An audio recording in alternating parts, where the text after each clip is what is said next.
Halo Tribuners, salam jumpa di Tribun Ambon. Menghadirkan sejumlah informasi terupdate dari kota Ambon dan sekitarnya. Bersama saya Tanita Patiesina dan inilah Tribun Ambon. Kerusakan jalan di kawasan Skip, Kelurahan Karangpanjang, Kecamatan Sirimau, Kota Ambon makin parah. Diketahui kerusakan jalan ini sudah belasan tahun tak mendapat perbaikan. Pantauan tribunambon.com di lokasi sekitar pukul 15.30 menit waktu Indonesia Timur terdapat sebanyak 148 lubang jalan sepanjang jalan Skip. Mulai dari pertigaan Cemet hingga ke tempat putar angkutan umum Lin 2. Di antaranya 120 lubang kecil dengan diameter kurang dari 50 cm dan kedalaman kurang dari 5 cm. Sementara sisanya sebanyak 28 lubang besar dengan diameter kerusakan lebih dari 50 cm. Kerusakan jalan itu menjadi keluhan bagi ribuan warga yang menempati kawasan tersebut. Kepada tribunambon.com, keluhan serupa juga disampaikan tukang ojek Pangkalan Cemet, Jamie Tiven. Tiven mengaku resah dengan kondisi kerusakan jalan, namun hanya diiming-iming janji manis perbaikan. Menurutnya, kerusakan jalan diakibatkan pemerintah yang tidak responsif memperbaiki jalan rusak. Alhasil, jalan yang awalnya rusak ringan kini semakin parah. Selain mengeluhkan kerusakan jalan, dirinya juga kesal akan sampah yang berhamburan menutupi akses jalan. Lanjutnya, kondisi jalan yang rusak diperparah dengan lebatnya curah hujan. Genangan air hujan membuat jalanan becek hingga menyulitkan pengendara roda 2 dan pejalan kaki. Terpisah dari itu, Ketua RT 02 RW 06 Kelurahan Karangpanjang, Ino Sapulete mengaku kerusakan jalan menyulitkan akses mobilisasi warganya. Dikatakan jalan Skip ini sudah belasan tahun tak mendapat perhatian serius dari pemerintah. Mewakili warganya, dia berharap pemerintah segera melakukan perbaikan.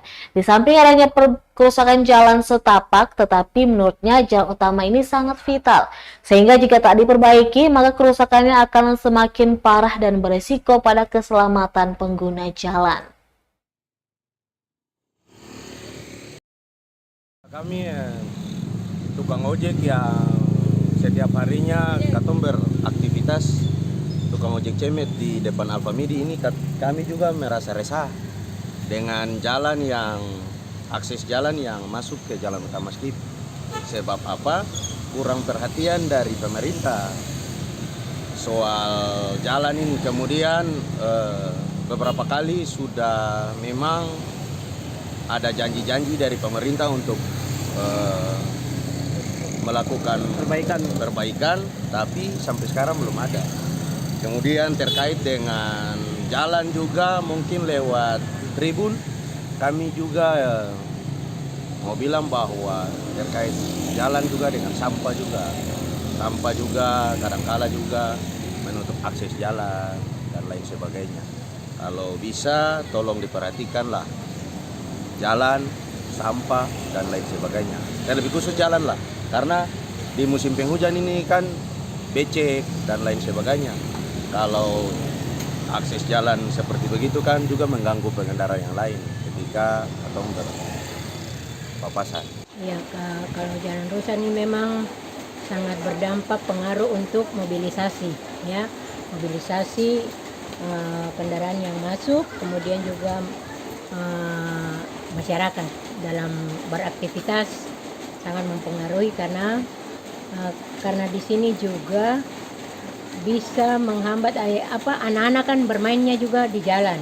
Nah, di samping itu juga jalan rusak juga sangat mempengaruhi mobilisasi yang ada jalan. Sudah belasan tahun nih kalau tidak salah anggota dewan yang terakhir bikin itu periodisasi berapa ya? Pokoknya ini sudah 3 periodisasi ke depan nih. Baru mau diperbaiki juga dari depan. Dari RT 01 itu mulai. Di sini RT 02. Ya, harapannya untuk pemerintah ke depan mohon diperhatikan juga ya, perhatikan juga jalan-jalan masuk sampai tingkat-tingkat kelurahan itu, walaupun setapak juga ada juga yang sudah mulai rusak, tetapi ini kan jalan-jalan inti. Nah, jalan inti ini juga supaya pemerintah juga perhatikan untuk lihat kerusakannya. Daripada dia kerusakan lebih berat, mending yang bisa ditempel saja, toh. Baru setahun diperbaiki, jalan utama kawasan Batu GP Ambon sudah rusak lagi. Belum genap setahun diperbaiki, ruas jalan utama kawasan pemukiman Batu TGP, Desa Batu Merah, Kecamatan Serimau, Kota Ambon kembali rusak parah. Pada Sabtu 15 Mei 2024, pantauan tribunambon.com di lokasi, tampak material aspal sudah mulai hancur hingga terlihat batu-batu. Material batu itu berasal dari leburan aspal lama jalan tersebut. Warga yang melintasi jalan tersebut pun harus berhati-hati karena jalannya condong menurun dan penuh dengan kerikil. Salah seorang pengguna jalan, Dedi, mengatakan bahwa kerusakan sudah hampir setahun setelah kurang lebih setahun lalu baru diaspal. Dedi menjelaskan inisiatif warga telah dilakukan perbaikan kerusakan dengan menggunakan semen dan pasir seadanya. Hanya saja tidak menunggu waktu lama, jalan kembali rusak. Kondisi ini pengendara tersebut menegaskan jika warga telah melakukan perbaikan, pengendara melintasi area tersebut harus melakukan pemeliharaannya dengan mengatasi kendaraan bermuatan berat berlalu lalang. Pengendara juga berharap kepada pemerintah agar segera membantu kerusakan jalan tersebut.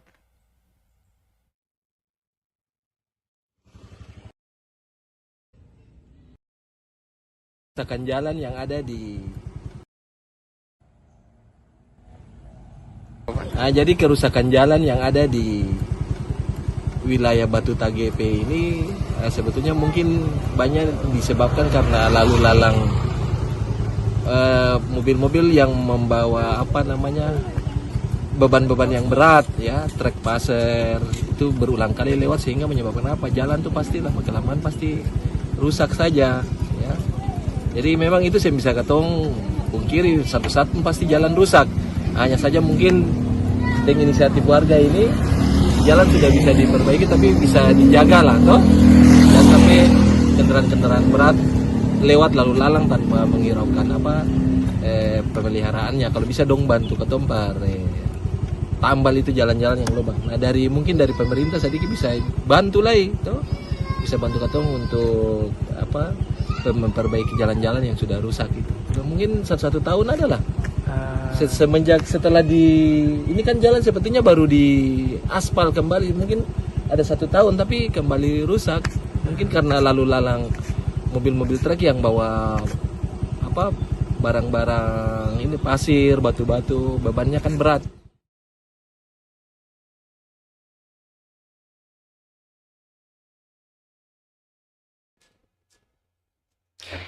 Kita beralih ke berita selanjutnya. Tribuners Kejaksaan Tinggi Maluku kembali menangguhkan penanganan perkara dugaan korupsi dana hibah Kuarda Pramuka Maluku. Kejaksaan Tinggi Maluku kembali menangguhkan penanganan kasus dugaan tindak pidana korupsi anggaran hibah APBD Provinsi Maluku kepada Kuarda Pramuka. PLT Kasipenkum dan Humas Kejati Maluku Aizid Latukonsina mengatakan penanganan perkara tersebut akan kembali dilanjutkan setelah selesai pemilihan kepala daerah atau pilkada periode 2024-2029. Ia menjelaskan penangguhan perkara untuk menjaga stabilitas jelang pemilihan gubernur dan wakil gubernur Maluku 2024. Pasalnya, kasus ini melibatkan peserta pemilu yang diduga dalam hal ini Widya Pratiwi selaku Ketua Kuarda Maluku ataupun mantan Gubernur Maluku Murad Ismail. Namun Latukonsina enggan mengatakan siapa sosok yang terlibat. Ia menegaskan penundaan agar tak terjadi black campaign terhadap para peserta pemilu. Kasus ini sebelumnya juga ditanggungkan menjelang perhelatan pemilu 2024. Pasalnya, Ketua Kuarda Maluku Widya Pratiwi maju sebagai calon legislatif DPR RI Dapil Maluku. Diketahui kasus ini terungkap setelah DPRD Provinsi Maluku menelaah LPG APBD Gubernur Maluku tahun 2022. DPRD menemukan adanya laporan pertanggungjawaban Kuarda Maluku dengan nilai anggaran sebesar 2,5 miliar rupiah yang diduga fiktif. Temuan tersebut kemudian diusut oleh Kejaksaan Tinggi Maluku.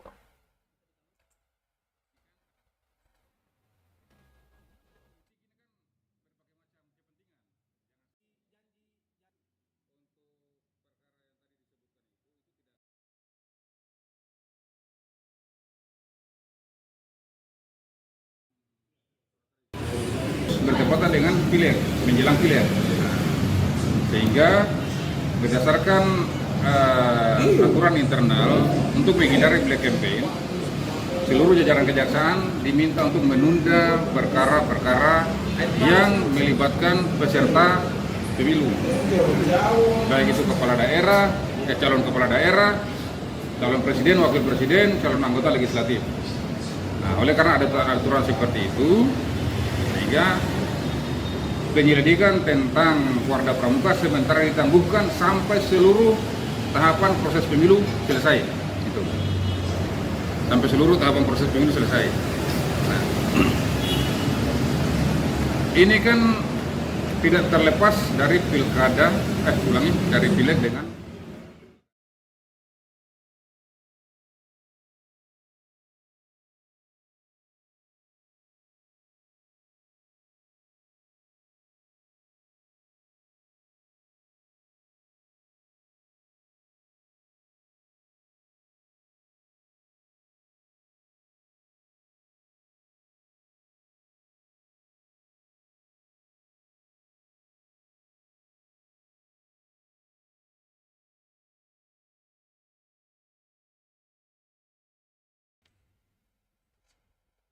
Febri Calvin Teteleta mengatakan pemerintahan itu sistem, bukan a one-man show.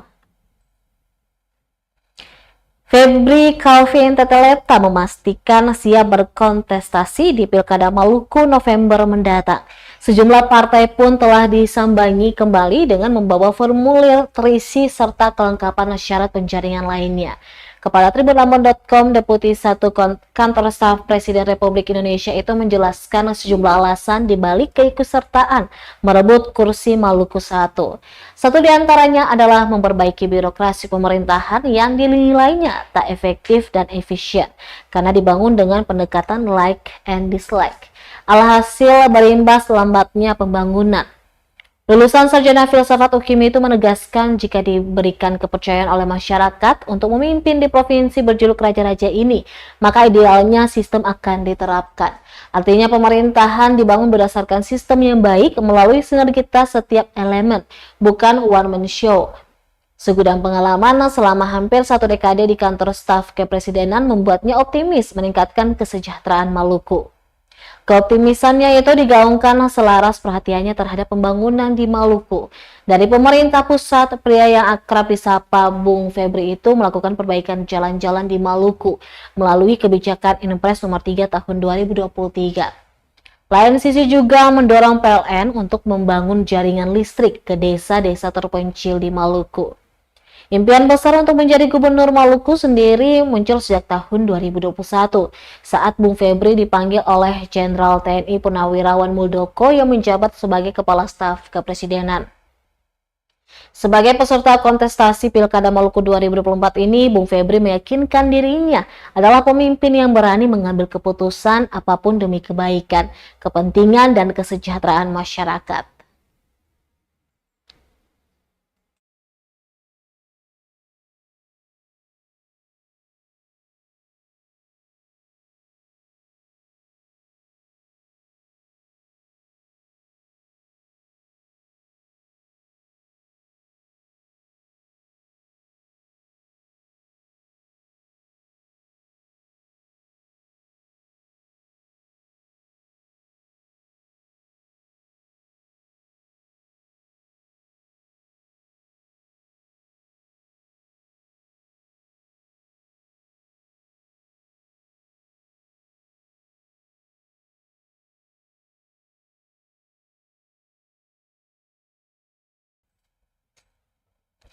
Mat Marasa Besi kembalikan berkas calon bupati, harap dukungan PKS. Bakal calon Bupati Maluku Tengah Muhammad Marasa Besi mengembalikan formulir pendaftaran di Partai Keadilan Sejahtera (PKS) DPD Maluku Tengah. Kehadiran Mat Marasa Besi diwakili Roni Uriaan dan Martin Soparwe. Mereka tiba di Sekretariat DPD PKS Maluku Tengah, Apui, Kelurahan Ampera, Kota Masohi pada pukul 16.47 waktu Indonesia Timur, Jumat 10 Mei 2024. Kehadiran mereka diterima Ketua Penjaringan Bakal Calon Bupati, Wakil Bupati Musriadin Labahawa, dan Sekretaris dan Tim Penjaringan. Sementara itu, Martin Soparwe menambahkan meski kandidat tidak hadir saat pengembalian berkas, namun sangat menaruh harapan PKS bisa bersama Mat Marasa Besi. Diketahui bahwa selain PKS, MM juga telah resmi mendaftar di sejumlah partai besar lainnya, antara lain PDIP dan Gerindra.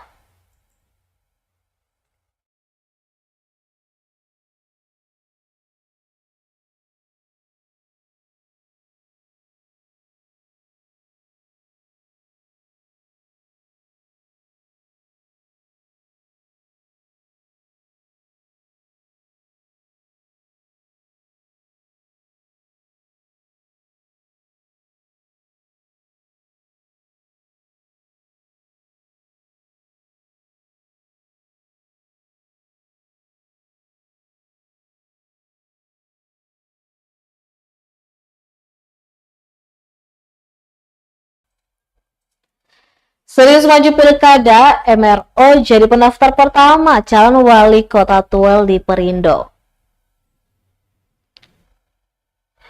Bakal calon wali kota Tuel Muhammad Rum Ohoirat atau MRO jadi pendaftar pertama yang mengembalikan formulir maju calon wali kota dari Partai Perindo Tuel. MRO datang tepat pukul 15:11 waktu Indonesia Timur, diantar puluhan simpatisan dan tim pemenangan. Langsung disambut Ketua DPD Perindo Tuel, Lukman Matutu, beserta tim penjaringan dan simpatisan partai. Setelah dikalungi syal, MRO disambut tarian sawat dengan iringan lagu Sosoy Evaf. Lantas diarahkan bertemu dengan tim penjaringan.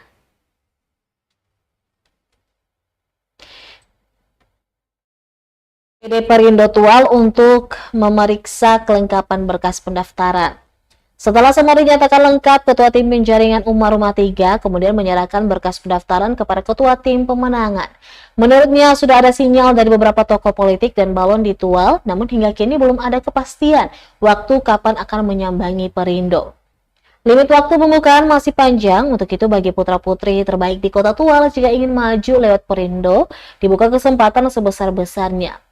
Untuk diketahui, setelah dari Perindo, MRO kemudian menyambangi P3 Kota Tuel guna pengembalian formulir.